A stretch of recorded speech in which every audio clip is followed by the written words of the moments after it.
Hi everyone. Today we are going to talk about antihypertensive drugs. In this presentation, we will discuss about the major classes of antihypertensive drugs which is used in the clinical practice. Also, we will highlight their mechanism of action, clinical applications, and the key considerations for patient management. So let's start. First, diuretics. Diuretics is maintaining fluid balance. Their mechanism of action by acting, increasing the urine production, thus reducing blood volume and lowering blood pressure. Their types are like thiazides, diuretics, loop diuretics, and potassium-sparing diuretics.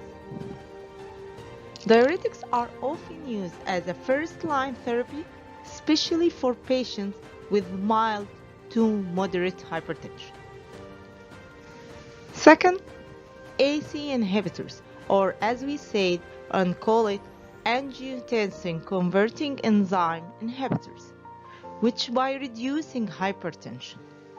Their mechanism of action by blocking the conversion of angiotensin 1 to angiotensin 2, a potent vasoconstrictor.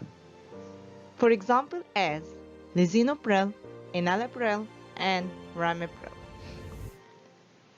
AC inhibitors are effective for patients with hypertension, heart failure, and diabetic nephropathy.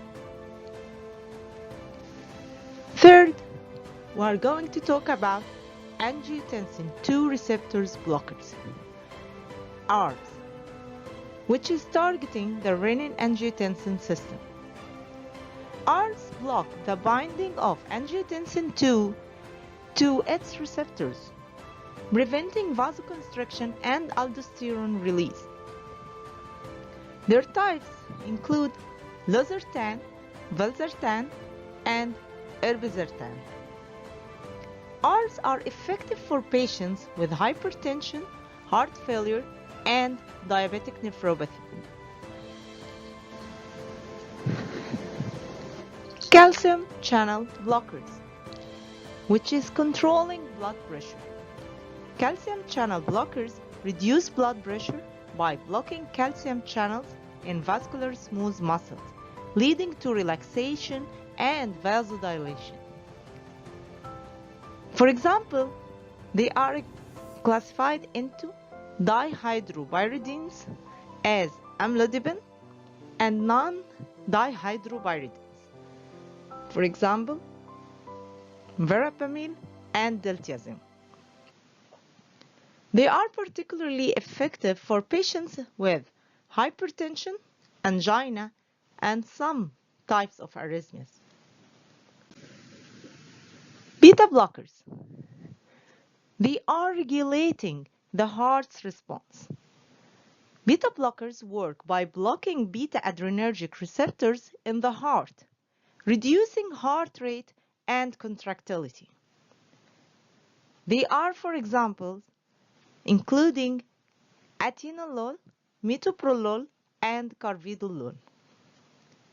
Beta blockers are used for hypertension, heart failure, angina, and arrhythmias. Alpha blockers, relaxing blood vessels. They work by blocking alpha adrenergic receptors in blood vessels, leading to vasodilation. For example, brazosin, terazosin, and doxazosin. Alpha blockers are used for hypertension and benign prostatic hyperplasia, BPH. Finally, optimizing antihypertensive treatment, where antihypertensive therapy should be tailored to each patient's needs, considering factors like age, comorbidities, and medication interactions. Lifestyle must be changed, including diet, exercise, stress management. They are essential for controlling blood pressure. A variety of antihypertensive drugs are available, with each class having its own advantages and disadvantages. So, monitoring and adjustment are the most important to make sure that the patient is in the right pathway. Thank you so much for watching. Please don't forget to subscribe, like, and share.